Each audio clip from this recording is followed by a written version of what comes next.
Nexus 3 seriyasini davom ettiramiz. To'g'ridan-to'g'ri egalaridan navbatdagi Nexus 3 avtomobili 2021-yil ishlab chiqarilgan, salondan bir qo'l haydalgan, bosib o'tgan masofasi, probegi 85 000 km, 4-paysa avtomat korobka. Mashina faqat benzinda yurgan, gaz taqilmagan, gaz qo'yib yechilmagan, texnik holatlariga ham qarab haydalgan, akkuratli, kraskalar 100% toza holatda, balonlari o'rtacha holatda, xohlagan odam o'zi uchun yumshoq balon taqib olishi mumkin.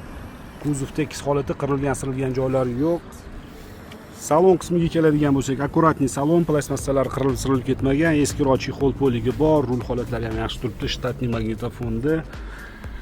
Akkuratni, приятный salon, hidlanib sasib ketmagan. Kuzovi absolyutno top-toza, qirilgan joylari yo'q. Bemalol xohlagan ustunligiga tekshirib olishingiz mumkin. Narxiga keladigan bo'lsak, narxi $8600. Mashina faqat naqd pulga sotiladi. Telefon raqamlarini video opisaniyasida va video kommentariyasida qoldiramiz. Qiziqqan aloqaga chiqinglar, kelinglar, ko'ringlar, baraka qilib olib ketinglar. Manzil Toshkent shahar. Kanalga obuna bo'lishni esdan chiqarmaymiz.